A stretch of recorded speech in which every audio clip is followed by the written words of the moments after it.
Hey everyone, this is Daniel. And I'm Jun. And we are Korean. American.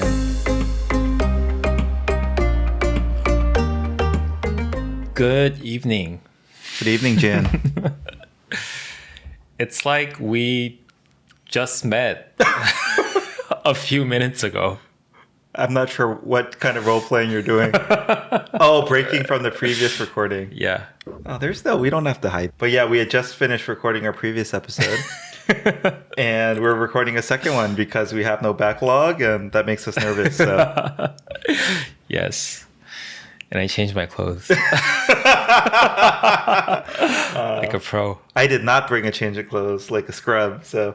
Because if I look at like the tiled interface on Instagram, yeah, the only way that I can differentiate like a dividing line from one episode to another is like the different clothes. What about our product placement today, June? That too, but yeah.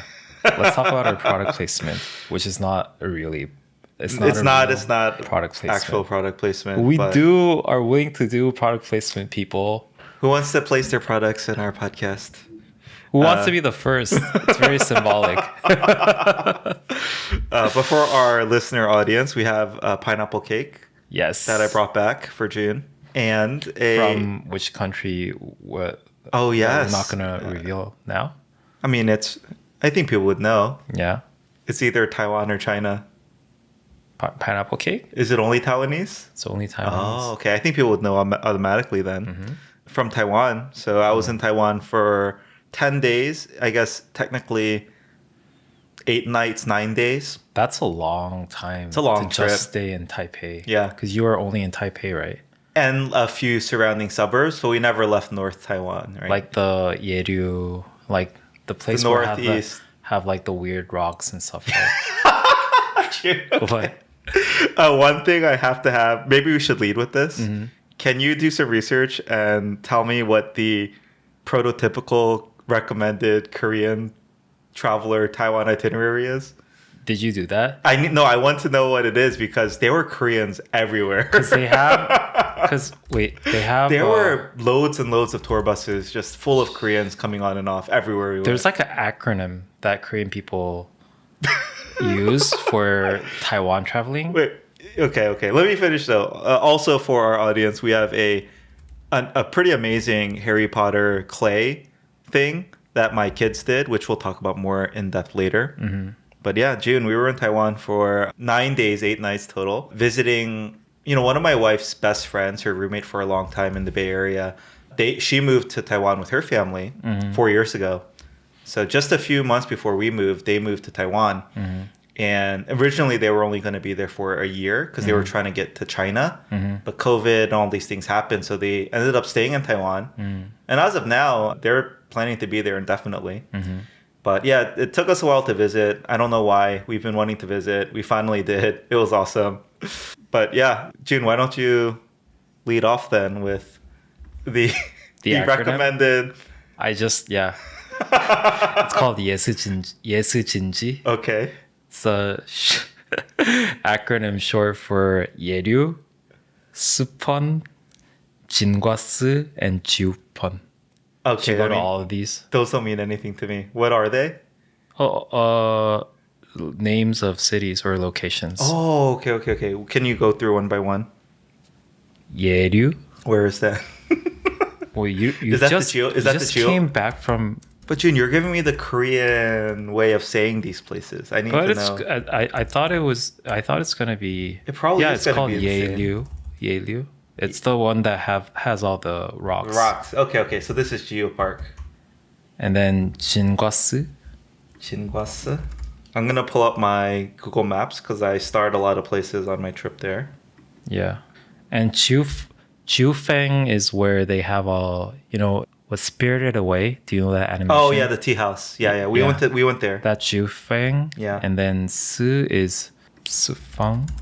So where they have like the very famous waterfall or the railway. Did you do the railway thing where you do like the lantern, like the floating lantern thing?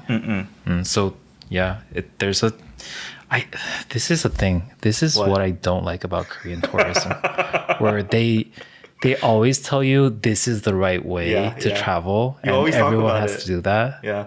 I hate like it kind of disgusts me when they use like the word like 예스진지 갔어? It's like This was my first time maybe experiencing that. Yeah. Because I would have never noticed it before. But on this trip, there were so many Koreans everywhere. Yeah. And I felt like they were following me or I was following them at these spots. So, wait, but sorry, just you went through the first one we did go. This is the Geo Park with all these rocks. The most famous one being like the Queen's Rock or something. Yeah. It looks like the silhouette of a queen from one angle. The second one I still didn't catch. Spun is the one that has the railway. Railway. So we did not do Yeah. the railway with the lantern. The third one was at the market, the Spirited Away tea place. That's Yufan. Shufan. That's the last one. Yeah. Okay. And then what was the third one then? Jingwasu. I don't think I've been here though. Oh, it's like a mining village. Oh, what are you supposed to do when you go? They have a famous waterfall. Oh, okay. Not sure, but I don't think I've been here. Okay. Cool. Maybe Shifang is the one that has a waterfall. Well, I did two of them. I did the famous rocks and then I did the Spirited Away tea house. Yeah. That was I'll get to it later, but that was my least favorite part of it. It was so crowded. Oh yeah, that place. That alleyway was nuts. And imagine with, we had four adults and 6 kids total, just like through this super narrow, crowded thing. And we didn't even I was the only one who ended up seeing the tea house. Because I was like, we came this far. We had been walking up this thing for like 30, 40 minutes. Everyone else like, we're just going to turn back. Like, we just want to go home. But I was like, we've come so far. So I'm just going to go ahead and try to capture this tea house and at least find it. Because also apparently it's a very famous stairway lined with red lanterns. But that's all I had to go off of. Yeah. Eventually I did find it. I think it's just a very Instagrammable place, and that's pretty much it. I It's saw very people taking touristy. pictures from the side. Maybe Yeah. I didn't have the right angle. But I never saw a particularly beautiful picture spot. Yeah. For sure, the part I walked by was cool. But yeah, it was not worth going to. I would not go back. Yeah. But yeah, okay, where do we want to start? So, I think you've stayed a very long oh yes, yeah. period for just visiting Taipei and the surrounding areas. How long would a Korean plan to visit Taiwan for, to visit those 4 places you said? I think 4 days max. 4 days max. Yeah. Yeah. Because they're very efficient. That was 예스진지. No, honestly, that was one of the reactions that Koreans gave us when we Yeah. said we were going for almost 1.5 weeks. Yeah. They were like, "Why so long?" But I wish I can. That's how much I like Yeah, we Taiwan. said we were visiting, my wife's one of her best friends, if not best friend. Yeah. We were visiting them. We hadn't visited Taiwan before, and they live there now. Yeah. They're like, oh, it makes sense. Like, you're visiting a friend, you're staying Yeah. with locals. So about half the trip, we stayed at a hotel, pretty much in the heart of Taipei. And then 3 days, we rented out a villa, basically an Airbnb, kind of in the countryside. And so 3 families were together there. And then last 2 days we stayed with my wife's friend at her house, her apartment. Cool. So yeah, it was an awesome trip, really. It's just, I don't know where to start. It felt like, I'll lead with this, June. Taiwan felt like the Korea I was hoping to move to. What does that mean? It felt so like retro almost. Just like old buildings, old streets, street markets and vendors in a lot of places. Not super hyper modern like I feel like Seoul is. And also people were just friendly. Like, Are you saying you expected Korea to be like that, or like you expected Korea to be so like to that? be clear, I didn't expect anything from Korea. Yeah. Really, I had visited, of course, many times before moving here. But I guess I didn't expect anything. But in my mind, I guess Seoul was not this hyper modern city. And there would still be a lot of whether it's street markets or 포장마차s or whatever it might be. Yeah. But I feel like that is so quickly disappearing. Another case in point, I've talked about this before. We visited my grandmother's house again in Shingumo. And on this street, it's like, mostly pretty old, like gave me that older Seoul vibe that I got in Taiwan. But recently, right immediately next to my grandma's villa, this bank built like a 7-story building. It is so out of place, June. It is just like, it pains me to see this concrete, hyper modern building in the middle of this old street. Yeah. But I know this is just going to be the trend over the next 5-10 years. Probably that whole street will be redeveloped. Yeah. That's such a shame to me. I'm sure the people who live there are hoping it upgrades, right? Because they make a lot of money or whatever it might be from the redevelopment. Yeah. But it's just such a shame that these kind of older streets in Korea are disappearing so quickly. But I guess not only the kind of feel and vibe, but I'd say along with that, just kind of, I was going to say the jung, just like the friendliness that random strangers have. Like when we're walking around, maybe they obviously know we're tourists, but we have 4 kids in tow, right? Looking kind of clueless. People are smiling at us. They're saying so cute. Like they're, they're playing with our kids and stuff like that. I've never seen it happen here. You know what my theory is? What is that? The more tropical, like the warmer the weather is, I think people are more relaxed and nicer. Yeah. And the more colder it is, people become more cynical, right? Think about I think that's reasonable. Yeah. Like Russian people, right? They're not known to be a very like happy, friendly people. I'm not saying that they're bad people, but their default demeanor is more, I guess, more cynical. Yeah, I'd say that. Yeah, and I think it has to do a lot with weather. Like think about like the difference between New Yorkers and Californians, right? I think Californian people are more relaxed and happier. Yeah, yeah, I would agree with that. So, because like Taiwanese people are like they're originated from mainland China.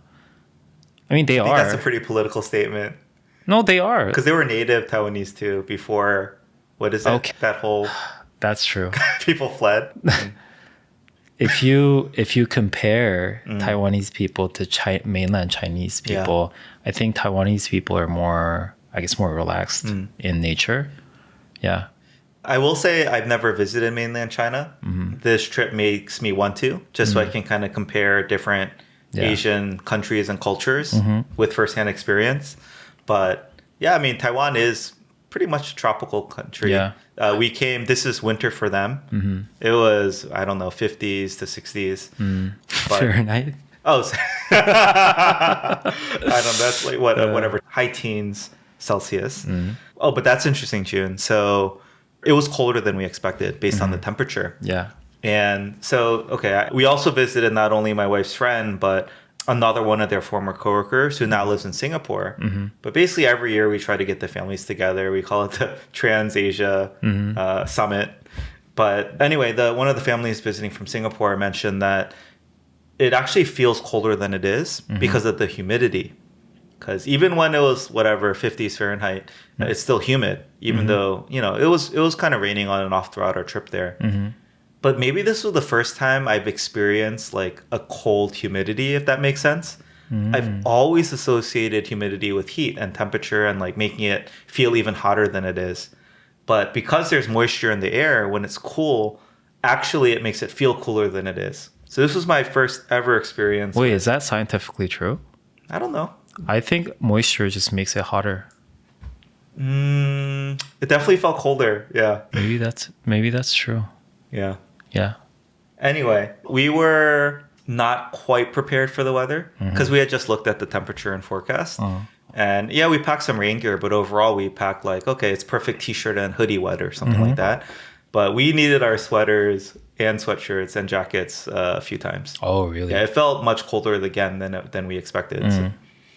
What's really interesting about people who live in these weather, Southeast Asia, even when I visited Thailand or even Taiwan before, in the weather where Koreans think it's just good enough to wear shorts and t-shirts, like they're wearing their full-on like leather jackets and stuff. It's all relative. Yeah. But maybe before we go on, I have a series of notes I just want to cover top to bottom. Yeah. I know you love Taiwan too. What do you love about Taiwan? Why do you love it? First of all, I think it's very accessible distance-wise from Korea. I think people are nice. And I think it's just the perfect balance between as you mentioned, like modern, like or urban environment, and also not too urban enough that it feels very, how would you call it, cold, right? Or sterile. Yeah. The food is great. They love Japanese culture, which I do too. So it's like a cheaper version of Japan, if you will. Oh, yeah. Yeah, the food was definitely noticeably cheaper than Korea. Cool. Yeah, the food was good too. We'll get into that. But did you go to the National Museum? oh, yeah. Okay. I wanted to mention that earlier. Okay, Thank you for reminding me. I'm surprised that was not on the list of things that you need to do as a Korean visiting Taiwan. Because that museum was full of Koreans. Oh, because the four cities are only about the neighboring cities. Oh, I see. Doesn't include Taipei. Oh, I thought there was like I was hoping you could research like what is the recommended itinerary. I'm pretty sure there is something like that. But okay, it's not obvious for Koreans to do in Taiwan because at the National Museum of Taipei, I think, I heard Korean everywhere. It was shocking how many Koreans were at this museum. Yeah. Do you know what that museum is famous for? The beef thing? The beef and the cabbage. Yeah, the cabbage. Yeah.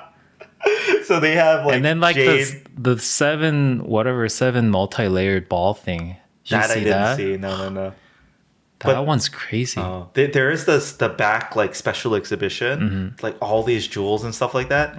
That part was really cool. It was also insanely crowded, so we didn't stay very long.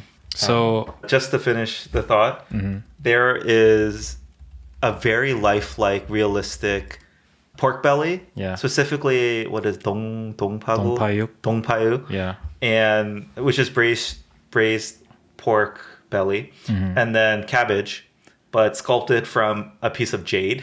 And it's very famous. Yeah.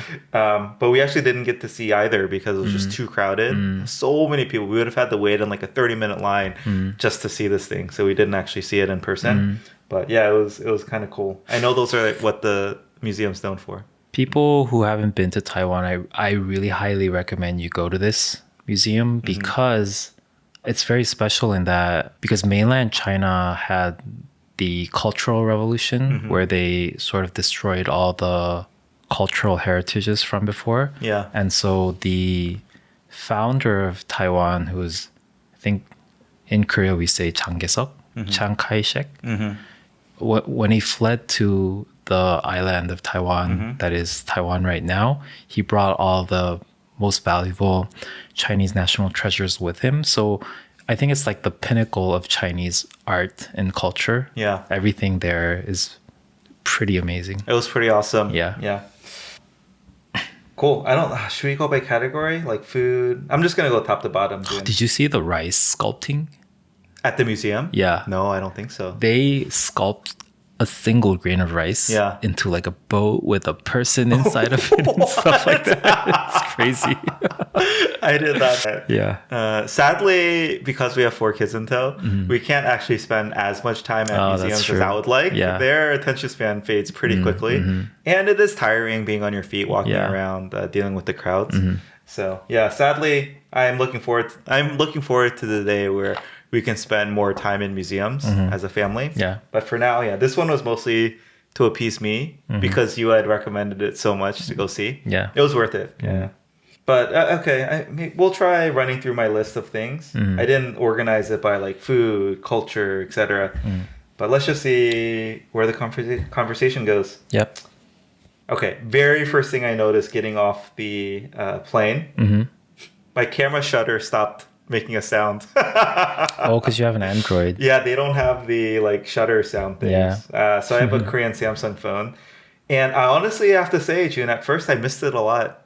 I was like, I want my shutter sound, so I know it actually took. Oh, really? But very quickly, within minutes, I was like, oh, this is so freeing. I can take so many photos and videos, I guess, without even thinking about it. Yeah. Again, I don't know how many countries have this rule. Is it just Japan and Korea? That's what I know. Okay. It's a pathetic law. Pathetic? Yeah. What do you mean? It's sad why it needs to be. Oh, nonsensical. Number 2, there are scooters and mopeds everywhere. Yeah. Which to me, I would not have thought. Again, I would have thought Taipei was a more, let's say, modern city, like Seoul in a sense. because I associate this, it's like so many scooters and mopeds everywhere. I associate that with, I don't know, Southeast Asia. I do not associate that with Taiwan. Yeah. Taiwan, some people might say that Taiwan is Southeast Asia. Yeah. Again, I would not have thought that before visiting, but I see why people say that. Yeah. So we'll get into more of that later. But yeah, it's much less developed than I had expected it to be.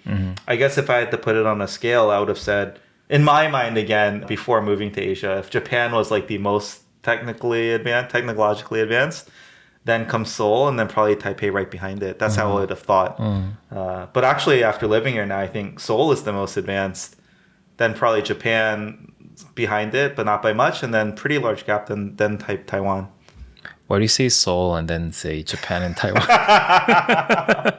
Are you saying Tokyo or? I should be saying Seoul, then Tokyo, then Taipei. Okay. But yeah, they're everywhere. Okay, the other thing I noticed almost immediately is I heard English being spoken everywhere. Really? Yeah, really. That's very surprising. I mean, whether it was at the park, every store clerk, like once they heard me talking to my kids in English, they would just lead with English. And we were traveling with kind of two locals, which was awesome, by the way. It makes life so much easier. Yeah. But at the same time, like, I feel like it would have been pretty okay on our own. Yeah, just because of the amount of English being spoken. Wait, why do you think that is? That's very interesting. I have no idea. Because I heard, do you know how for Koreans, mainland China became very recently visa-free? I did not know that. Like a couple months ago, technically. Oh, wow. So some of my friends went to China and they all say that if you don't know Chinese, it's very difficult to navigate through. Mainland China. Yeah. So I'm very surprised that Taiwanese people speak great English. I wonder, okay, we're getting to more deeper cultural, I guess, what's the right term? Because neither of us are equipped to talk about this confidently. Yeah. But it's fun talking about it anyway. I feel like because Taiwan has probably historically a pretty heavy anti-mainland sentiment, they might be more willing to grasp onto, let's say, Japan, Japanese culture, Korean culture, and maybe Western culture. I don't know. So they might be more, I guess, predisposed to want to learn English and speak good English, to kind of be more aligned with the West. Yeah. Maybe that's one theory. But I will say too, Jun, there is a company I was working with or thinking about working with in Korea. And ultimately it didn't make sense because I don't speak Korean well enough to communicate with many Koreans. And this person estimated that of the Korean companies, roughly 15% of the people I could talk to kind of communicate effectively in English. But they actually said, maybe our Taiwanese counterpart could make sense because they estimated that 80% of the Taiwanese people I would be working with could speak English effectively with me. Sure. That's a huge difference, June. Like 15% versus 80%. So at least, again, I know it's a small sample size, but and I was probably in more touristy areas, maybe, to be fair. Yeah. But overall, I felt, there was so much English being spoken. I was surprised. Oh, that is very surprising. I guess you don't notice it when you're visiting. That's a very good and interesting question. I've been to Taiwan 3 times, by the way. Never once have I noticed like a very stark difference. In the amount of English being spoken. Interesting. Maybe I'm just not out and about enough in Korea to hear it. Do you hear English being spoken around you in Korea? You don't pick up on it, maybe, even if it is. Not really. But I rarely have a occasion where I have to communicate in English to Koreans. Of course, yeah. I think just because I'm so attuned to it, I will say it stood out, though. Yeah. You're probably right, though. I would also say very friendly and multicultural staff. So our very first day arriving there, we were tired. We went to a local place to get takeout food. So cheap, by the way. Like one dish was $1.50. It was so cheap. Yeah. And this was like a very popular restaurant, super long wait. The staff came over to give us snacks, basically to appease the kids, right? While we had to wait, 25 minutes for our takeout food. Yeah. But once they heard us speaking English, they immediately switched to English and said, by the way, these have peanuts if you have a peanut allergy. And it's like, just because we're American, I think they know we're more sensitive to allergies. They tell us this. But in this case, June, my son does have a peanut allergy. Yeah. So I was just blown away. Like, I'm in Taiwan. As soon as like they hear English, the staff immediately switches to English. But not only language, they are like culturally aware too. Like, hey, you're probably more sensitive to allergies, so let me tell you what allergens are in this. I was blown away. That would never happen in Korea, 100%. Just reminds me of this. I forgot her name. There's this very famous Asian American stand-up comedian. But I just remember this one gig that she did, saying that like every single day when she meets like her white friend, there's a new thing that they can eat. But yeah, so true. Do you think Taiwanese people liked you because you're American or because you're Korean? I think they liked both. Yeah. I mean, they're very friendly when they heard us speaking English. I would say maybe they assume we're Taiwanese American. Just because I think we could fit in enough. But then once we tell them we're Korean, because we also speak to our kids in Korean sometimes, they're like, oh, like Hangoren, like they love Koreans, at least like on the surface. Yeah, you mentioned that before too. I don't know. I think it's like the all Hallyu thing. Yeah, I can literally feel like people's faces being lit up when they know that I'm Korean. Yeah. June, do you want to talk about one of the first conversations we had that made me even want to do this podcast? Did I not? Have we ever talked about this? I don't think we have. Know. So, yeah, you were sharing some history on Taiwan. Yeah. And, why, due to some Olympic thing, they were like anti-Korea for a bit. But historically, they actually are they love Japanese culture, even though Japan also annexed them at some point and conquered them too. Yeah. Anyway, I thought that was super fascinating. Maybe now's the right time for you to share that with our audience, because I would not have known any of this if not for you. Yeah, so the reason why I said that they like Korea on the surface, maybe it's a little bit of the exaggeration, is because I learned that historically Taiwan has a little bit of beef with Korea because, and this is something that a lot of Koreans don't even know, why Taiwanese, at least like the older generation, might have like a little bit of anti-Korean sentiment very deep down. Yeah.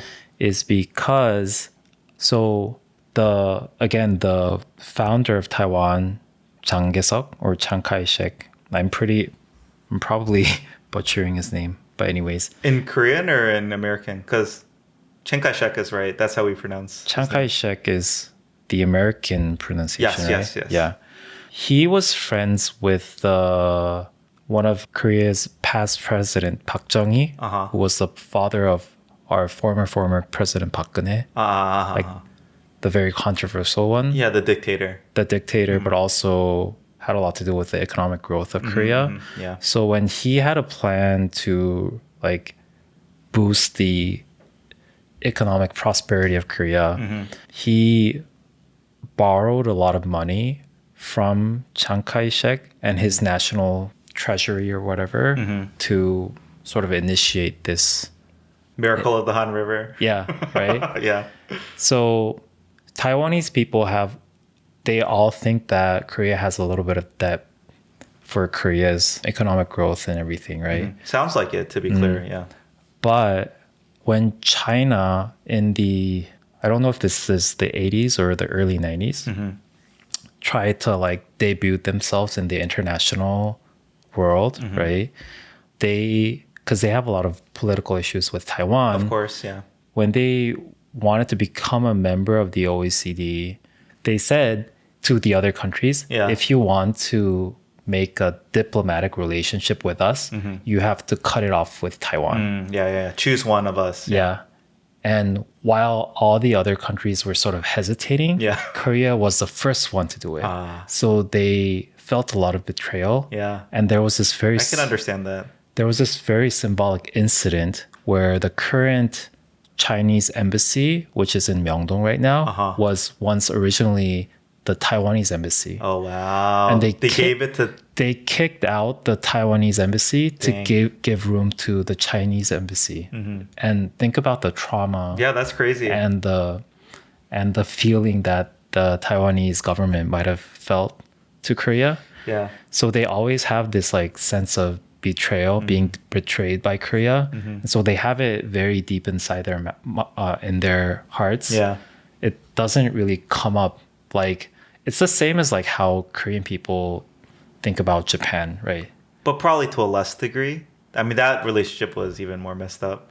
Well, I don't know. But anyways, so they don't have it in the surface usually, but when something becomes triggered, right, it comes out.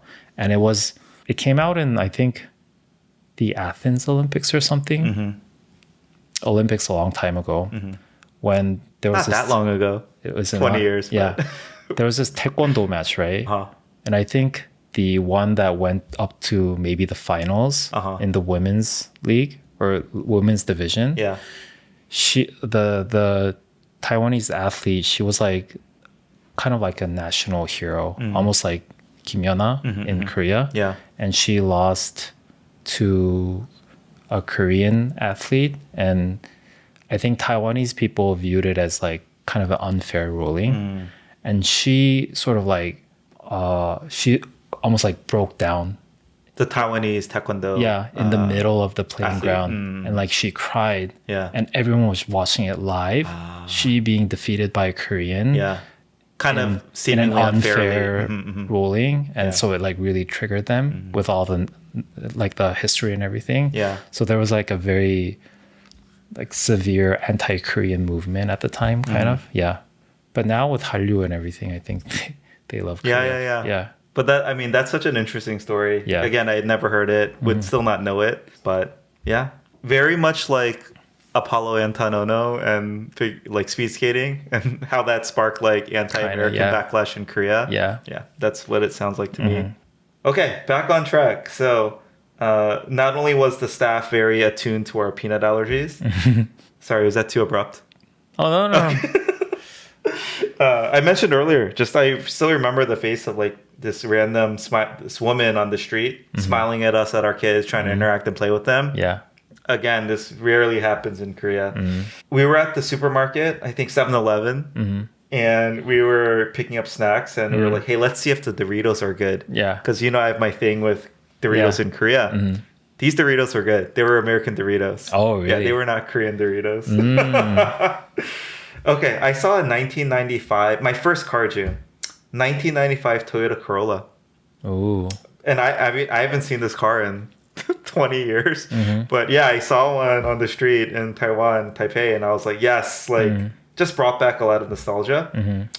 This part's a little weird. I swear it had a Lexus decal on it. It's not a Lexus, but maybe it's like a branding thing in Taiwan. But anyway, side note, we will not talk about the clay art yet. We have to talk about, but though, the reason why you see Toyota cars a lot in Taiwan, and we have to get into this, how, I don't know if you wanted to get into that later. Let's get into it now. Yeah. I feel like I just want to use these as jumping off points to talk about random things. So Taiwanese people love Koreans. Yeah. But who do they love even more than Koreans? Are Japanese. Yeah. They love Japanese culture, right? It almost they really do. Feel like you're in Japan. Yeah. Yeah. No, one shopping market we were at, and we later found out it was like a Japanese themed, like mall, like really big shopping mall.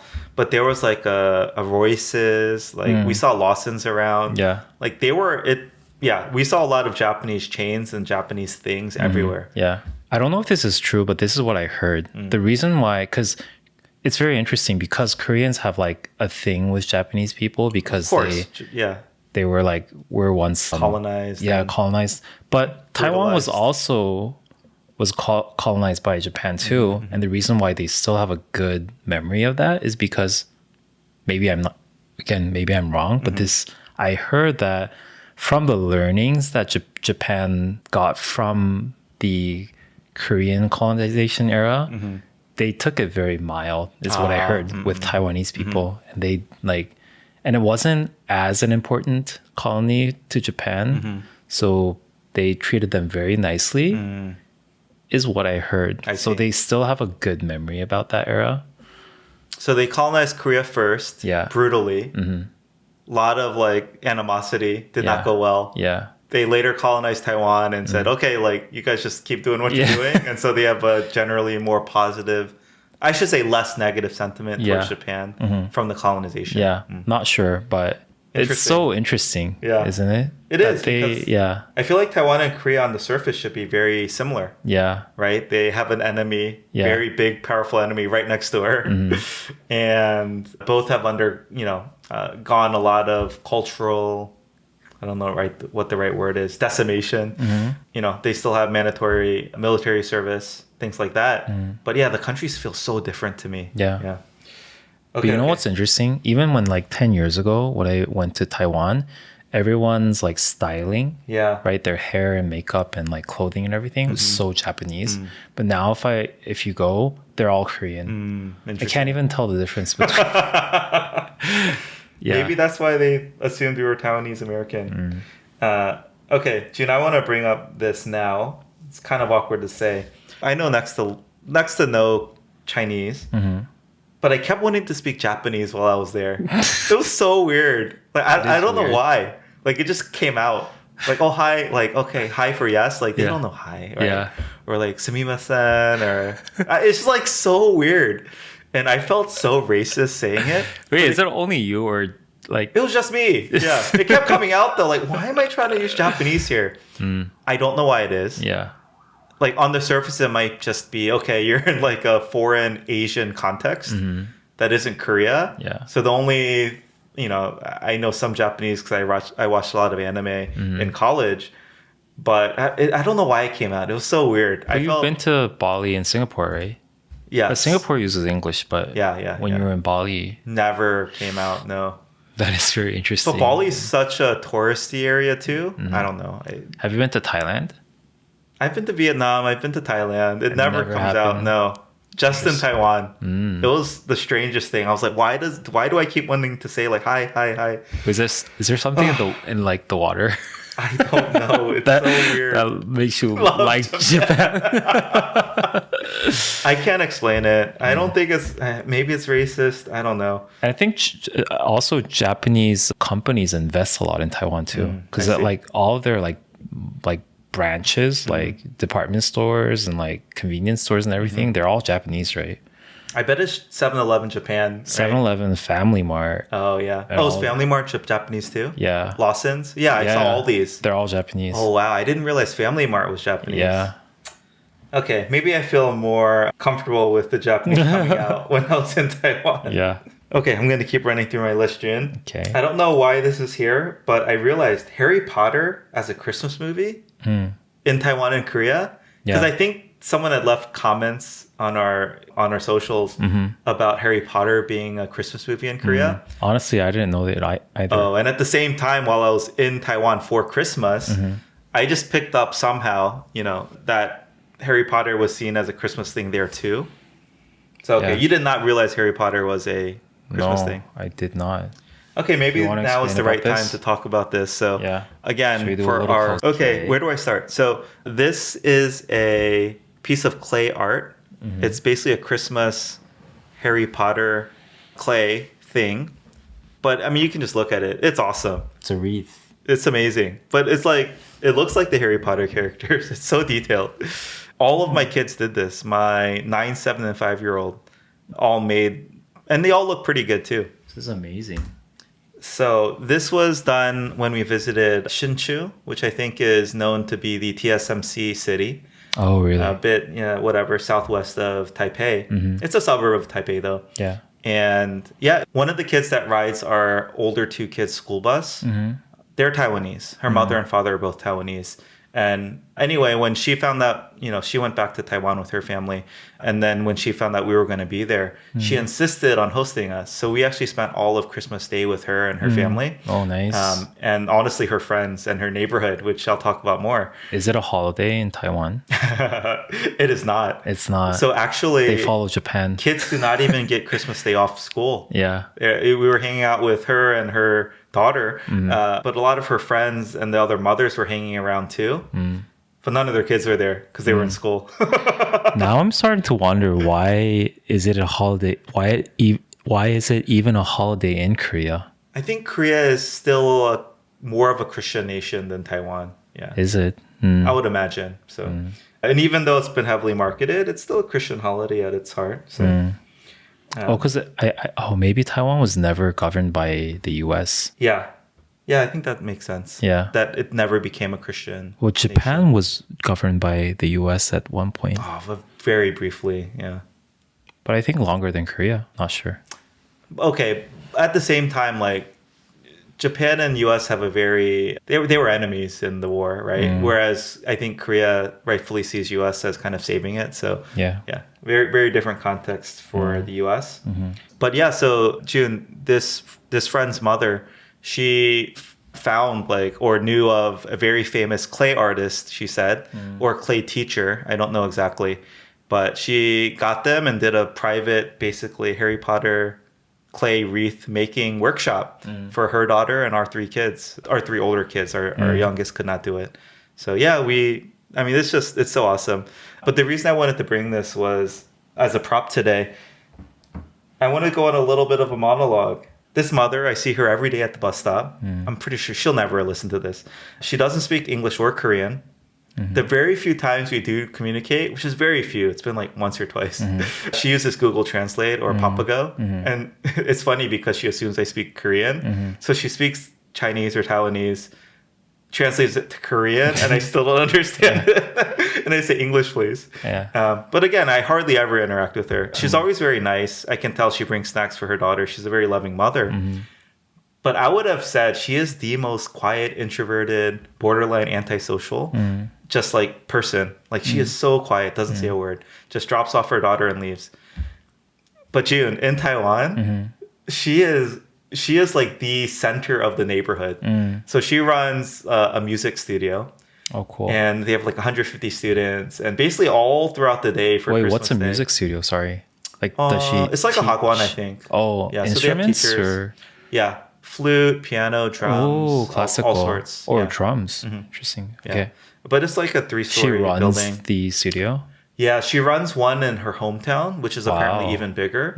I heard 400 students, but the one in the Taipei suburb has about 150 students. But seriously, it felt like this was like she was the center of the entire neighborhood. Yeah. Throughout the whole day, like even when we were walking around the local streets and shops and everyone, they all knew her. Like she didn't have to pay for anything because she just probably has it on like Crazy. just like, oh, I'll just pay you back or whatever. Ah. She was constantly on her phone, like coordinating, calling in delivery, like scheduling this, getting boba delivered, just like nonstop. Seriously, nonstop. Mothers were coming in and out, dropping off their kids, staying to chat with her, all while like managing like these activities for our kids too. And it just made me realize, of course, it's obvious, but you know, she's just a foreigner in Korea, right? She doesn't speak the language, doesn't know anyone, has no social circles, whatever. She's here for her husband's work and also for, you know, her daughter to get a good education. Not that it's any better probably than in Taiwan, but you know, that's how we know her. But just in Taiwan, she's like transforms into this like super social, just like connecting everybody, knows everybody person. It's just a good reminder of people being in and out of their elements. And yeah, maybe like me in Korea too, compared to like how I am in the US. I don't know. I think I was just going to ask the same. Oh, really? Yeah. I am not like her. No, I am introverted, in fact. But yeah, I think in the US, right? Maybe you could share like, because we did go on a work trip to the US. Do you notice me change when I'm in the US? It was very brief and a long time ago, but I don't consider yourself as very introverted anyways. oh, okay. Right? You're not like super introverted. I That's think. true. I haven't sensed that much of a difference. Maybe it's because I didn't see you interact with a lot of people when we were hanging out together in the US. That's why. I only saw you in a company context. I at least feel much more capable in the US, right? So it's like, oh, do you want to go here? Here's like options. Where do you want to go eat? Oh, let's go there. I can drive you around, right? Like I can just navigate things. I think it's also because I don't know how incapable you are here either. You know how incapable I am. I think you're pretty capable of doing stuff. Okay. It's also because I've never seen you doing very complex tasks here either. Because I don't even try. I just give up. No, really, like I just like even buying things on coupon. Yeah. I could do it. It's just so tedious for me. I just don't want to do it. Yeah. Find the right word to search, translate, like copy paste. It's not worth it. Yeah. So I just don't do anything. But anyway, it's always a good reminder, Jun. I think I forgot what movie it was from, but this quote still sticks with me. I think it was like a Mexican immigrant in America talking to her kids. And she was like, hey, you know, I might be stupid in America, but I'm very, very smart in Mexico. And it's just like a reminder of how hard it can be for immigrants in general. So anyway, not that, I can say I was shocked. I was shocked to see our friends, one of our kids' friend's mother in her element. I didn't expect much. I expected like a very small, maybe a lunch, get together, maybe one activity for the kids and on our way. But she like forced us to stay all day with her. Not forced, but like she had us stay with her and her daughter and her family all day in and around her music studio, just hosting us, doing all these awesome things, getting us awesome food. She made us get like a Taiwanese hair wash. She said like, you have to do this in Taiwan. Hair wash? Yeah, we got like our hair washed while she watched the kids for us. Did they do like a scalp massage? Oh, I see. see. Yeah. I see. I will say it didn't feel that different from what you get in a Korean hair salon too. But it was nice. Yeah. Anyway, so yeah, that was very meaningful, and I wanted to have a memory of it. So, I mean, this probably very obvious to you, but it just sort of made me realize the discrepancy that immigrants have to go through of like, because you have a sense of belonging in Korea too that you don't feel in the US, right? I do, yeah. But at the same time, you feel more capable of doing stuff in the US, whereas you're not here in Korea. So like that discrepancy is something that people like me or like people like your like Taiwanese friend never has to go through. And like that difference it's very noticeable now. Yeah. The other thing though as well with the story before we move on, I mean, I'm sure there are people like her in Korea, but that whole scene of that day, I can't imagine that happening in Seoul or like a Seoul suburb. Yeah. There's nothing like that from what I can see. Yeah. None of our Korean friends are like that, right? Yeah. So Taiwan overall, it just feels so much more, what's the right word? Welcoming, friendly, like neighborhood, people just hanging out, going in and out of each other's homes. Exactly. Dropping by unannounced, giving gifts, receiving gifts, just like that whole interaction and vibe.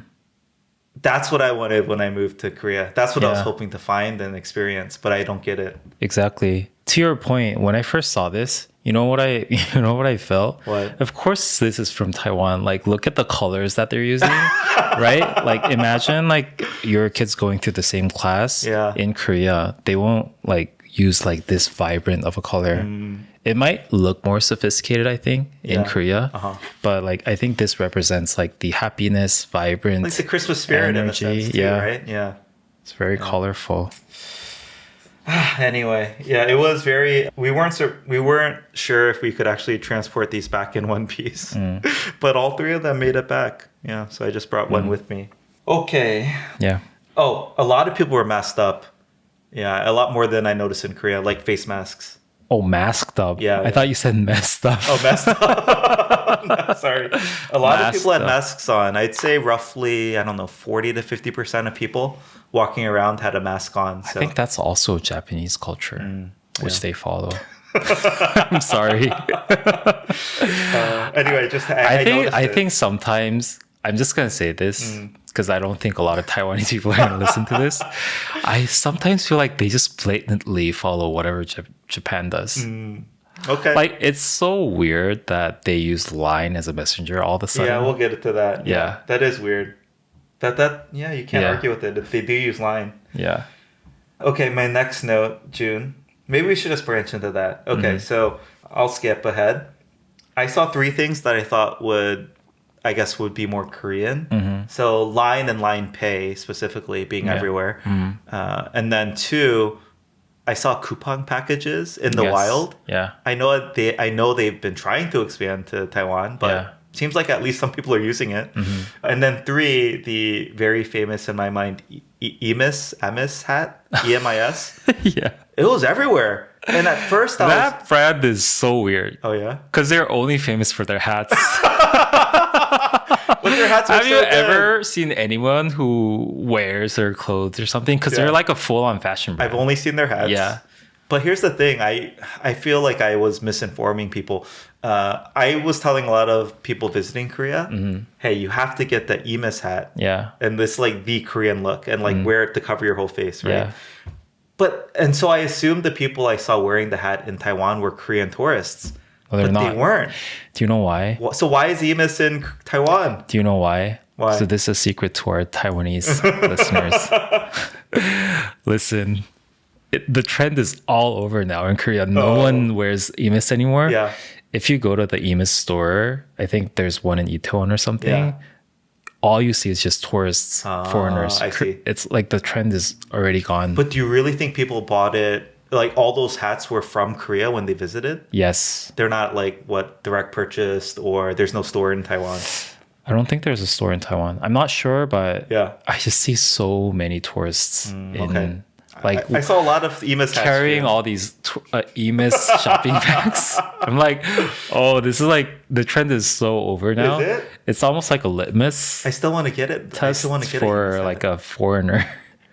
I will qualify, so I think I'll get one still if I see one. Okay. Okay, let's see. I felt very much like I was in the US as far as fashion.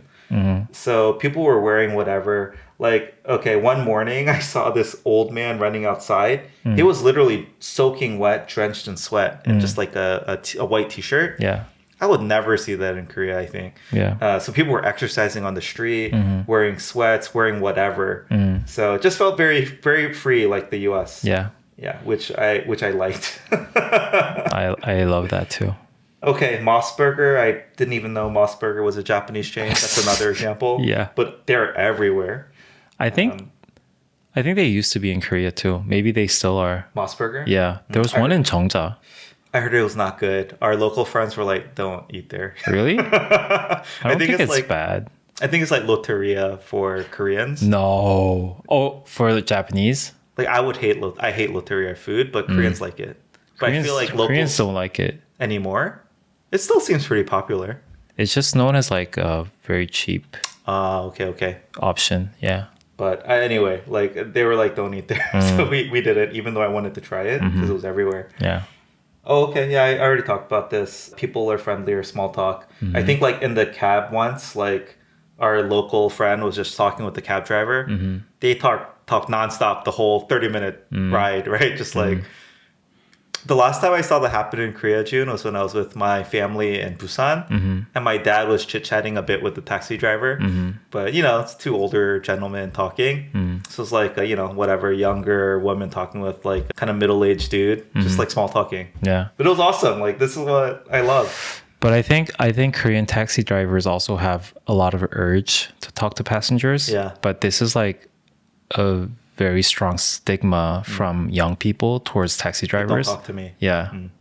But older people would maybe chat them up more, you think? I think so.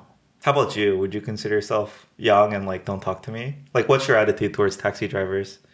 I'm like, don't talk to me. You put in your headphones and put your hat down to cover your face.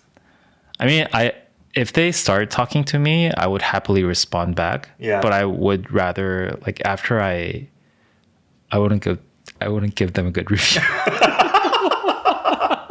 Talks too much. Yeah. All right. Okay. This one's interesting. So I did know Taiwan was the home of bubble tea. Is it? We have to. You didn't know. You know so much about Taiwan. They're from Taiwan. I'm pretty sure bubble tea. Is Oh yeah, because Gongcha is from Taiwan and Korea purchased all of it. the chains, I think. Yeah. Oh yeah. So where do I start? Thank you, Taiwan. It's so cheap there. Yeah. It's like $1.50 at most, and so it's to the point where like, have you seen the bubble tea holders? No. Oh, it's just like this strap that's literally it like perfectly fits the bubble tea into it. I saw it everywhere. Oh. Yeah, like people had their bubble tea holders on them carrying bubble tea so it doesn't like spill or slip. Oh, wow. It was awesome to see. So you tried? No, I should have bought one. So there was one, the last time I got bubble tea, I saw one of the holders and I was like, I'm going to buy one. Like, I'm going to be legit. But I didn't. Actually, I'm kind of glad I did because what would I do with it? But it was pretty cool. And it's a souvenir that you can bring back. Yeah. But okay. Korean people famously go to Taiwan and get the mango shaved ice. Mango shaved ice. So I did see shaved ice places around too. Yeah. But we didn't actually get it while we were there. I think they're famous for their mango shaved ice. Ah. You know how like Korean shaved ice is like milk infused almost? Condensed milk? Condensed, like they freeze the milk and then shave it, right? Oh, I don't know. Yeah. It's not like the water ice type. It's not like that. Yes. It's like more rich flavor in milk, right? Taiwan has that version, but with mango. Oh, interesting. Yeah, it's really good. Like mango topping or the shaved ice itself is mango? Both. Oh, both. Okay. Yeah. We did not have it. I did see it, but we didn't try it. June, this was interesting for me. I guess, so from my context, bubble tea, of course, is all over America too, even when I was growing up. But it would be like almost a one-stop shop for Asian stuff. So you'd get your bubble tea. You'd also get like your popcorn chicken or your like whatever French fries too. And they'd also have all these like small things like gacha machines for Asian toys or whatever. So I guess I assumed all bubble tea shops would be like this. But in Taiwan, bubble tea stores just sell bubble tea. Yeah. I was like, I so badly want like a popcorn chicken, salty fried chicken, whatever. And my friend was like, bubble tea stores here don't sell that. Wait, how is popcorn chicken an Asian thing? Is it? And anyway, some sort of like fried delicious snack that goes with your bubble tea. Almost any bubble tea store in the US would have this, at least when I was growing up, especially. And I think it just made me realize again, this was like an imported thing to the US. Yeah. And so it's not the actual like Taiwanese experience when you get bubble tea in America. Anyway, again, this might be obvious for people, but for me, it was like so associated in my mind. When you get bubble tea, you can get the salty fried chicken, salty fried squid, like whatever, and you just can't. And so I was asking my friend, like, where can I even get those snacks? And they did not have a good answer for me. They were like, I'll find like a street market or something. I was disappointed, to be clear. Like, I really wanted my snacks. It's like how if you visit a Korean restaurant in the US, they would sell like bibimbap and then japchae and like whatever all together. Tempura. Where in Korea, it's like all separate. It's all separate. And I also heard that Italian people, when they come to like Korea, they're so shocked that a pizza place would sell pasta together. See, I would be, June, when I come back from Italy, we'll have to talk about that. Yeah. Like, June, the pizza stores in Italy, they don't sell pasta. But okay. Do you have any other thoughts about bubble tea in Taiwan? Is it better? I don't think I've ever tried bubble tea in Taiwan though. I was busy eating my mango shaved ice. I think I averaged 2 to 3 bubble teas a day. Really? Yeah. I think Which was more a problem. I think American people have a thing for bubble tea more than Koreans. I do love bubble tea. Yeah. I don't know why that is. But okay, it's actually I think it's because if you want bubble tea in Korea, you can have it. And it's pretty decent. Whereas it was more rare in America until recently. So it's more of a delicacy for Americans. That's true. Yeah. But like mango shaved ice, you can't get it here. So they want to get it. Koreans want to get it when they're in Taiwan. Anyway, the bubble tea in Taiwan, it's actually tea. It's like caffeinated. It's not that sweet. Yeah. Like I think my typical order at Gongcha in Korea, it's like give me 50% sweet, 50% ice. Yeah. I actually had I stuck with it, to be clear, but I basically had to reacclimate my expectations and taste buds because it's not sweet at all. Yeah. Even 50% sugar in Taiwan, it's like, it would probably be the equivalent of, I don't know, like 10% sugar here in Korea.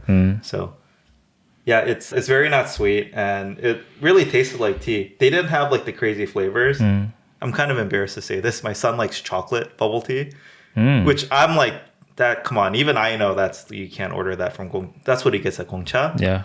But he was so disappointed. Like, there's no chocolate flavored like bubble tea here, and I'm like, Dude, there's not even like fruit bubble tea. It's just like straight up like oolong or whatever, like black, red. There's all these teas. Oh, really? They don't have like the taro type, which I always... They did have taro. You could choose some fruits, but like, you know, the menus are huge, right? There's infinite combinations. Interesting. But in general, it skews away from the artificial flavoring, and it's just more like, it's just choose your tea. Maybe choose your fruit like infusion, but it's not overwhelmingly like what you would get here. You can get like where you can get chocolate bubble tea. It's honestly kind of gross, but my son likes it. So yeah. Okay, let's come back to food more because I don't have anything here. Wait, you didn't get beef noodle soup? Oh, we ate a lot of different things. Yeah, we got all the typical Taiwanese food. I want to save food for later. Okay. Okay, the next one I noticed, capybaras are trending. That's also a Japanese thing. Is that? Yeah. Like, why are capybaras trending everywhere? It is trending. I feel like in Korea too, there's media, a Capybara Go game that I see advertised everywhere. And just capybaras in general seem to be on the rise. Yeah. Why is that? So random. I don't get it. No, they were everywhere. They were toys. They were stuffed animals. We went to a capybara farm while we were there, which was really fun. We could feed capybaras. I don't get all the craze for certain cute animals. Okay, this is a very risky thing to say. Okay. I really didn't get the pubao, the panda craze in Korea when people were like crying when you're going back to China. Yeah. I was like, why is Pubao so popular? It's just a panda bear. Yeah.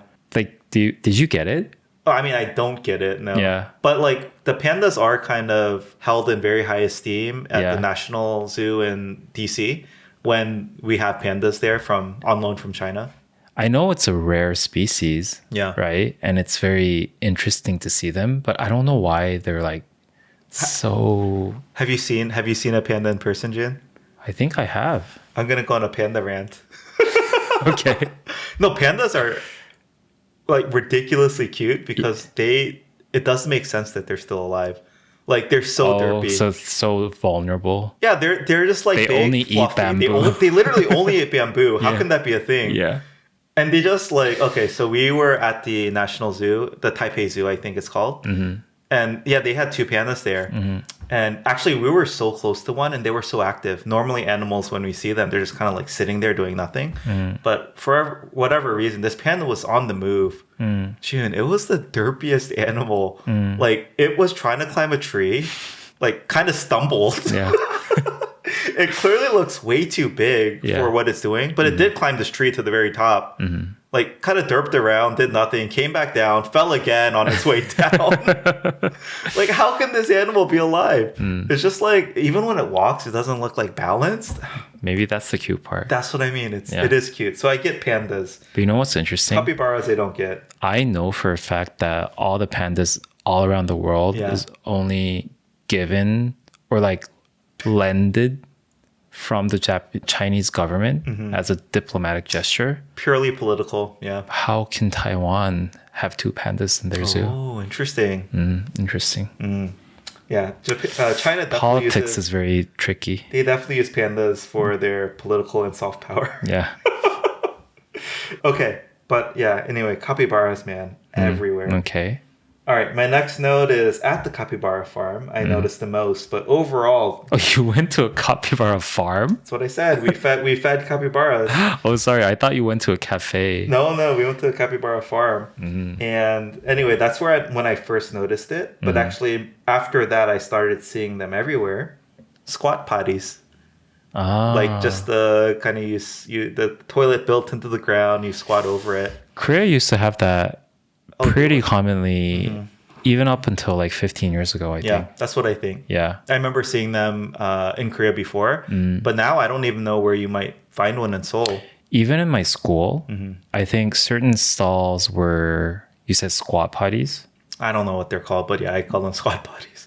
Yeah, I think, as a matter of fact, I think the majority were squat potties, and like there were like one or two Western types. That was my experience. Yeah. Most bathrooms we went to a park at one point, etc. 2 to 3 squat potty stalls, and then one Western toilet stall. Yeah. But I heard that position More is efficient. better for your defecation. I've heard that as well, Jun. Yeah. Honestly, I don't know how to use it. You've never... What? No, I don't know how to use it. You're kidding me. No. You grew up in Korea and you never used one of those? No. What? I honestly can't believe that. I don't know how to use it. That's crazy.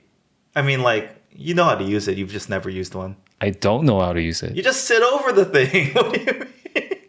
You literally straddle it, squat, Wait, do your so business. let's not put this on, like, let's edit this out. Okay. The part that I don't know how to use it is, Yeah. do you take your pants off? Oh, interesting. That part is always confusing to me. I think you would probably keep them on still. Then how do... I get it. Yeah. This could be tricky. Yeah. I didn't use one, to be clear. Yeah, this would be tricky. That's the part that I tried using it, right? And You probably get to take all your pants off. I don't know how to do it. You're like gonna fall in too. It's like And imbalance. like clearly I think that this doesn't make sense. Yeah. Also, you know what? I can't do the Asian squat. Jun, you're not a true Korean. Wow, I can't. that's crazy. Mm. I feel bad for you. I have a thing with Yeah. like I have a stiff Achilles. yeah, that's right. Yeah. Whatever. So I can't do the full squat with I like see. my entire feet touching the ground. Now I feel bad for laughing. No, it's not that like I have a disability. It's Yeah, just like yeah. a condition. All right. Yeah. all right. But not only were squat putties everywhere. Yeah. Toilet paper was on the outside. Like the first time we forgot. You know, there's like a giant. The individual stalls. There's no toilet paper inside. Oh. You have to get it before you go in. That's or so, or bring your own. well, that's so interesting. I feel like Korea used to be like this too. No. I don't think Korea was ever like that. Oh, really? Yeah. Okay. So you have to like pull off how much you think you'll Oh, need. so this is like a Taiwanese culture thing. Or bring your own. Yeah, just bring your own. So, okay, another thing. That, Okay, you know the really annoying thing about Korean toilet culture when it comes to public toilets? What's that? Some always claim that you shouldn't put toilet paper inside the toilet, so you I don't always get have that. a trash can, which That's is weird. so gross. Is that actually true? Yeah, Because I'm like trying to Google translate the signs. yeah. It said do not put toilet paper in the toilet, right? And they have a separate trash can. But at the same time, I've rarely seen those used. I think people just put it in. I don't know. Okay, I do see the toilet paper asking people to put them in the trash, not in the toilet. But I never see anything inside, actually. It's because I think a lot of old Korean buildings have, Really poor plumbing, right? It would clog. or yeah, plumbing plus water pressure. Mm-hmm. But yeah, I think it's gross. Okay. All right. Okay, now we can finally tackle food. Because the last thing on my list is baby corn. I saw baby corn everywhere. Really? You know what I'm talking about, right? Yeah, Baby corn. in the Like food. in one restaurant, we even like dehusked this baby corn. It was the cutest thing I've ever seen. Is a baby corn actually a baby corn? I have no idea. No, but even in the grocery store, like Yeah. 7-Elevens, like the food wall, I always try to look and get like, oh, what's unique here?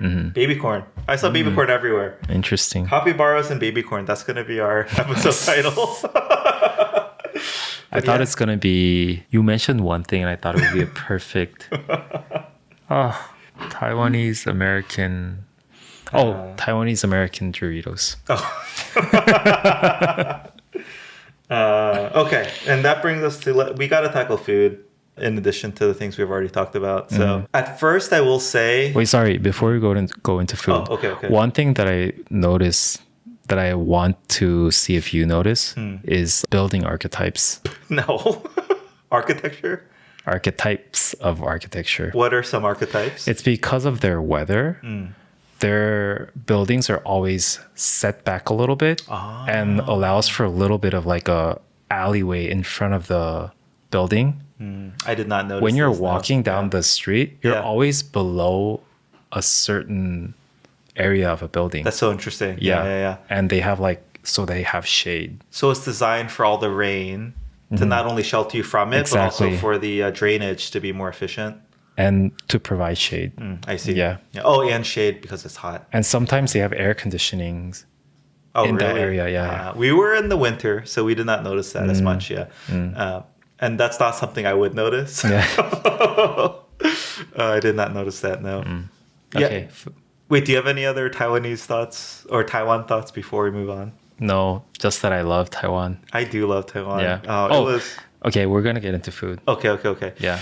Yeah, we have to get into food. So I don't know where to start. I guess at first, the overall flavor profile of Taiwanese food, I find that it's almost like gamey meat a bit. Like stinky tofu is like the epitome of this, right? It's like I did try it, Yeah. cannot do it, but everything has that slightly, I would say, sour or maybe I don't know, it's not true, but I don't know how else to describe it. I haven't recognized that. But for whatever reason, at first, like it doesn't. I did not love it at first. Like even beef noodle soup, I don't love that flavor profile. I still like it and I get it because it's like a very Taiwanese meal and it's still delicious. Don't get me wrong, but I don't like love it, right? For whatever reason. But I will say by the end of the trip, like that all went away and I did find myself like, oh, like really acclimating to the food and the flavor profile. But yeah, we hit all the major things, right? There's like the beef mince over rice, which I feel like is kind of like jjajangmyeon a little bit. Yeah. We got the beef noodle soup. We got all the dumpling things, and yeah. So The way that I would describe Taiwanese cuisine in general is in Korean, 초딩 입맛. what's that mean? When you say 초딩 입맛 in Korea, it's like someone who, as an adult, don't really like the more adult type of food and can only eat like very easy to eat food kind of. Oh, You know what I mean? Like kids palate. Yeah, yeah. Chodong, like 초딩, chodong. yeah. Ah, I see. Yeah. I think Taiwanese food is very easy to consume. Oh, okay. Yeah.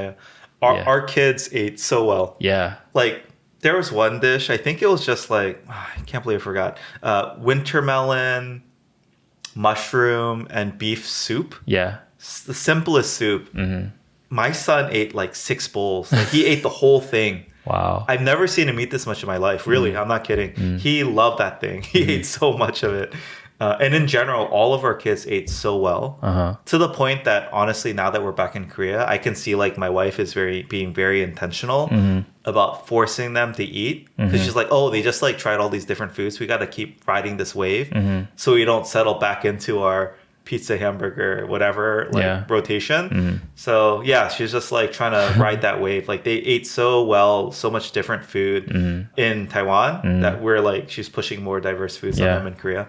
Yeah. Which makes Taiwan a very accessible tourist destination, especially for Koreans. I don't know how Western people will think about Taiwanese food. Yeah. But for a Korean, it's like a very easy to eat food, I guess. It's foreign, but not like too, I guess, how would I say it? It's definitely not pretentious. Yeah. Yeah, it's not. I feel like if Japanese food is more like everything is so highly crafted, whatever. Yeah. Everything in Taiwan is just yeah. I would describe it maybe as like everything feels like comfort food. Yeah. It's like everything's just good and hearty and delicious. Yeah. Even for Japanese food, right? Like for instance, wasabi. I don't think it's an easy food to eat. Sure. Yeah, before yeah. you understand what it really like, why it's really good. But I think Taiwanese food is very easy. Yeah. Except for the stinky tofu. The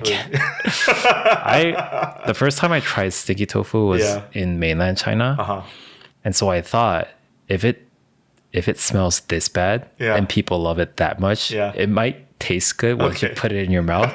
But then I was wrong. Because it tasted exactly how it smells like. It did not go away. Yeah, and the aftertaste. So I forced myself to try it. But I'm pretty sure once you, like one of those foods where like it's really hard. Yeah, it's really hard to get into. But once you get into it, you like really love it. I'm pretty sure it's like that. I don't know. Yeah, if I can't eat sundae still, like I'm not gonna get the stinky tofu. But I think you had asked before, like best meal I had. I mean, I took a lot of pictures so I could run through the list. But of course, we ate at Din Tai Fung one night, like an hour plus wait. Din Tai Fung in Taiwan is definitely different from the Din Tai Fung in Korea, I feel like. It was even a bit different than the Din Tai Fung in the US. Yeah. So very famously, like Din Tai Fung came to the US, right? And so I've eaten there many times in the US, and the food's awesome. Yeah. The biggest difference is just the variety and options, right? So for example, I love like garlic greens, like just garlic, whatever, green vegetables. And so I was like, oh, that dish at the table next to us looks really good. Let me get that. And so one of our friends asked the waiter, like, oh, could we have the greens dish that our neighbor is having? And they were like, which one? Like they went over there, came back, said, which one? And said, they have 7 different garlic greens laid out, really. Wow. And I was like, I couldn't actually tell from where we were sitting. They were all different. But I was just like, whatever the closest one is. Yeah. It turned out to be pea shoots, which I think is one of the more popular ones. But yeah, they have like 7 different garlic green options, maybe even more, because those were just the 7 that our next table had ordered. But yeah, like just the options were so much greater. And I think, for example, they also had like a stuffed bun for dessert. And I'm pretty sure they have this in the US, but maybe 2 or 3 different flavors. Here they had like 7 or 8, right? Just like so much more variety and options. Yeah. Have you tried their beef noodle soup?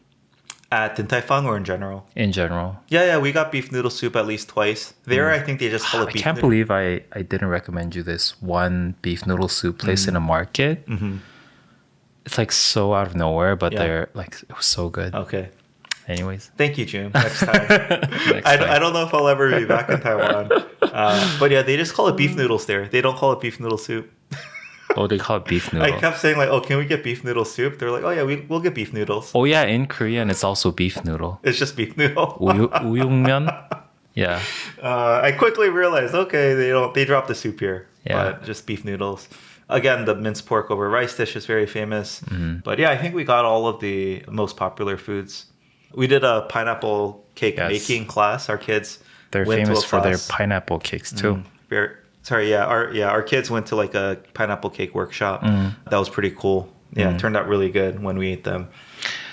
There's so many varieties of pineapple cakes that you can get, from like the very cheap ones to the more expensive ones. Is that true? Yeah. Oh. And if you buy the more expensive ones, which I think this is like the good brand. Yeah. I don't know. Yeah. Yeah. It looked like kind of good, legit. Yeah. 신동양, I think it's a good brand. Okay. These ones are really good. Yeah. Yeah. Okay. Maybe I'll share a final story about this, or maybe I'll go back to food. I don't know. But when I bought, I don't know, $150 worth of gifts at this shop, including pineapple cakes and teas and some other things. But yeah, just the interaction with the store clerk at the end. So first of all, Taiwanese, I think, are very value oriented. Because when she was kind of recommending stuff to buy, we're like, oh, we'll get this one. She was like, oh, no, you have to buy 2 because it's a better deal. And we're like, well, we'll just get 1. She was like, no, get 2. Like, you can't just buy 1. Like, it's a better deal for you if you buy 2. You get like a discount or whatever. And just like pushing that, I think, is a very common thing. She said that happens all the time. Like, even if it hurts their business, they will make sure you get the best value for what you're buying. Interesting.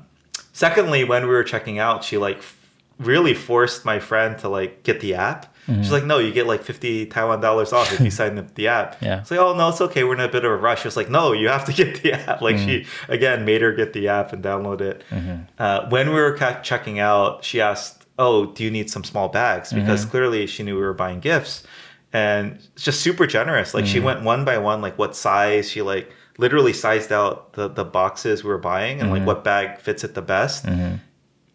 Gave us as many as we wanted, like gave us 10, no questions asked. And then even then, when she was backing up everything together, she was like, oh, this is too much to carry. Let me offload it and put it into 2 smaller bags.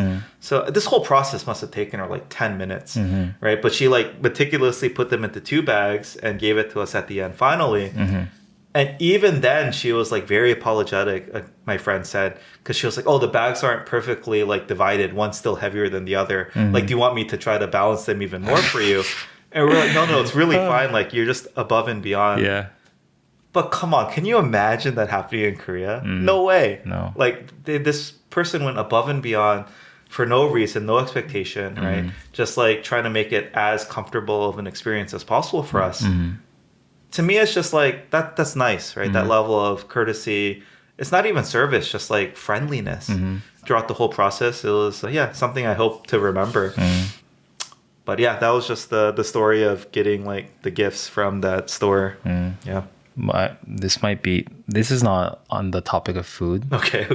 But I think Taiwanese people love the concept of lottery. Oh, interesting. So when you first arrive in the airport, did you do the lottery thing? No, what lottery thing? So all foreigners who visit Taiwan can hit the lottery on the airport as you arrive to the country. Wait, now I'm upset. Why didn't I do this? Yeah. And randomly, if you get chosen, they give you like a $200 worth of like a gift certificate? Gift certificate where you can use it in a convenience store. I feel gypped. You didn't do this? No, I love gambling too. That's what everyone does on arrival. And then, no one told me about this. I think it might be all convenience store purchase receipts or all receipts in general has a lottery number printed on the receipt. What? Yeah. Okay. For like at the airport when you go back, you can try. No, this one's like actual lottery. Like literally lottery? Yeah. So every time you shop at the convenience store, you can randomly win like some lottery prize? Yeah. Isn't that crazy? I'm going to move to Taiwan. Chinese speaking be damned. I'm moving. That sounds so fun. Yeah. That's cool. Anyway, food wise, I don't know what else there is to say. I can share this maybe. There was one random like night market street we went down. I went down just myself. I was holding our youngest because she was asleep while the older three were doing the pineapple making class. Yeah. And man, this market, like, again, this is just what I was hoping that Korea would have a lot of. For sure, these street markets like Namdaemun or whatever still exist in Korea. But this was, I'm pretty sure, not a big one. I'm sure there's like tens, if not hundreds of these throughout Taipei. It's like this random alley, just like, it just felt super authentic. Like you could buy like 5 underwear for like $1, like that type of market, right? You don't see that in Korea anymore as often. So I really love that vibe. That's like my kind of thing. So yeah, I had a really great time. I really loved my time there. I think the other very memorable meal was kind of like some sort of chicken place, but it was. She said it was like almost like a metal tandoori, like that they were cooking the chickens in. It wasn't quite a pressure cooker, but it just, the chicken was so moist and tender. And then we just ordered like a bunch of other like beef noodles and things like that. Yeah, that meal was just super memorable. The whole table was like filled with grease, of course, from the chicken and everything. Just so friendly, right? Like we were traveling as a group of 15, I think, 9 kids and 6 adults. I can't even imagine trying to accommodate that in Korea. Are you in like a Facebook group that has parents with more than 3 kids or something? Why? Because I see all of your friends having a lot of kids. All our friends have a lot of kids. Jun, that's the norm outside of Korea. Is it? Outside of Asia. So Taiwan also, we got a lot of comments being like, oh wow, like, so rare to see a family with more than 1 or 2 kids these days. But in America, Jun. In America, it's a norm to have more than 2 kids. You can't see it's the norm. Yeah. But a lot of my friends have 3+ kids. Yeah. Oh, wow. Interesting. Okay. Yeah. So, yeah, we were traveling as a group of 15, but it was really just like, honestly, pretty easy. Yeah. Oh, the other thing I'll say is Uber works very well there. Made our life so easy. Yeah. I thought they use Grab. We used Uber. Especially like, we have a big family, so we have to get an Uber XL everywhere. But yeah, your typical cab ride for us was like $10, $15, just like super reasonable. I would say cab prices are in line with what you get in Korea too. That's another thing I love about Korea. But yeah, so once like getting around's kind of easy, right, with the English and just being able to call a cab to fit our big family. Yeah, I mean, I want to go back. I'm not sure we'll be able to, but yeah, I really love their time there. And let me know when you go back so that I can recommend you the beef noodle place. Oh, okay. I thought you were going to say you can come along, but I would love to come along too. Do you like babysitting? Our kids like you. Yeah, I like them too. Should we say the anecdote now? So cute. I think our Korean audience will like it. Oh, the pot. Yeah. No. Podcats. Yeah, podcasts. Oh yeah, okay. Yeah. So my third kid, she goes to Korean Yuchuan right now. So she speaks Korean, I'd say the best, but her English is really good now. Actually, I can't even say Korean is better, but still doesn't read, and her English is little fobby, I'd say. But anyway, so my kids know Jun as 고양이 삼촌, or cat uncle, because they love playing with this cat. They came over one time, loved playing with the cat. And no, more than one time. I think they've been here twice. And anyway, so I don't know how it came up, but my third daughter kept saying like, oh, podcasts. Yeah. And I was like, it's cute. Like she's mispronouncing podcast, right? But she was like, no, daddy, podcasts. Like 고양이 삼촌, cat. And I just lost it. I was like, that is the cutest thing I've ever heard. Because, you know, again, she associated June with cats. And she thought whenever I said podcast, I was saying podcasts. So cute. And so, anyway, it was so cute. I think she was here only once, your third. Oh, she only came once. Yeah, right? Our older two came twice. So, anyway, that could be another good episode title, but probably not. Because it's not related to Japan at all. But I just lost it. I was like, oh my God. Do you realize you just said Japan? Deep in your mind, I think it's like Taiwan is equal to Japan. I don't know why. Yeah. It does feel this. They both feel so similar. Yeah. They do. I mean, Tokyo is definitely more developed. But if Japan and China got married and had a kid, that would be Taiwan. I don't know who told us this, but at some point someone said, oh, Taipei feels like Seoul 20, 30 years ago, like in the 90s. Would you agree with that? Is that in line with what you feel? I think it has a lot more color still. Oh, even than Seoul did in the 90s? Yeah. Okay. A lot more character. I don't know. Maybe it's because it's a foreign country to me. Yeah, it feels that way. Yeah.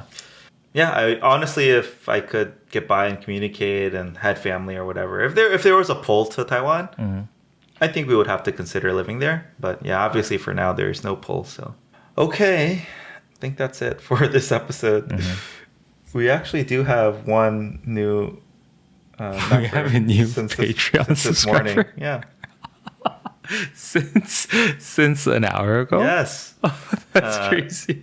So, if you'd like to support us in putting out this podcast every week, or podcasts, best way to do so is by becoming a Patreon or patron. For the minimum tier of $1 a month, you can get access to our exclusive Discord, connect with other fans, and discuss the latest episode, and even suggest future topics for us to discuss. So since our last recording, we have one new patron, Lou. Thank you, Lou. Thank you, Lou. Also, the best thing you can do to support us beyond that is share us with your friends. So anyone you know that you think might like our content or benefit from it, please do consider sharing us with them. Okay, well, that's the end of our Taiwan episode. That's it for today. This was our second episode that is not related to Korea nor America. And yet it is June, because we're sharing a Korean and American's perspective. That's true. On a different country. But yeah, you're right. So we did one on Japan after I came back from visiting Japan. And now we are doing Taiwan. So who knows what will be next June. Did I tell you? I'm visiting Japan this month. What? For work or just travel? Family trip. Oh, cool. With my parents. Okay. Yeah. You did not tell me that. We need a backlog. It's the first thing you say. We need a backlog. We need a backlog. All right. Thanks, everyone, for listening. See you next week. Thank you. Bye. Bye.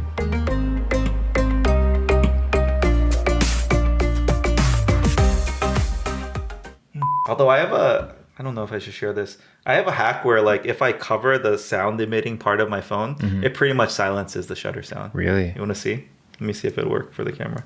Ready? Right. I'm gonna hold the camera right up to the mic. Oh, that's pretty noticeable. Is it pretty? In my mind, it's pretty silent, but okay. Yeah. So no camera shutter. Yeah.